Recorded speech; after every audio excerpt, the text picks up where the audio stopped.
এই ভিডিওটো এটা লাইক কৰি চেনেলটো সাবস্ক্ৰাইব কৰি দিব। Subscribe for more content. তাৎপৰ্য ব্যাখ্যা কৰা। নম্ৰতা সহজ ব্যৱহাৰৰ অনুপান।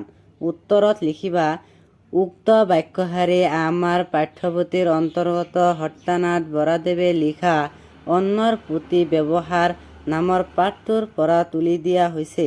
ক্লাছ 9ত ফাৰ্ষ্ট ইউনিট টেষ্টৰ বাবে এই ব্যাখ্যাটো বৰ ইম্পৰ্টেণ্ট হয়।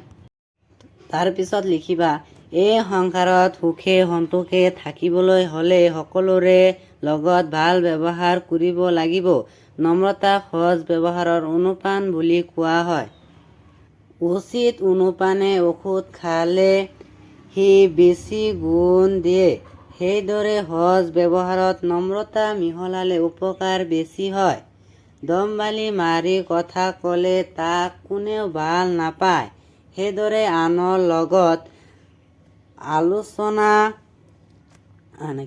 আলোচনা বিলোচনা কৰা দমবালি এৰি নম্ৰ হোৱা উচিত। বহুতে ভাবে যে লোকৰ আগত নম্ৰ হ'লে নিজকে সৰু কৰা হয়, এইটো ভুল ধাৰণা।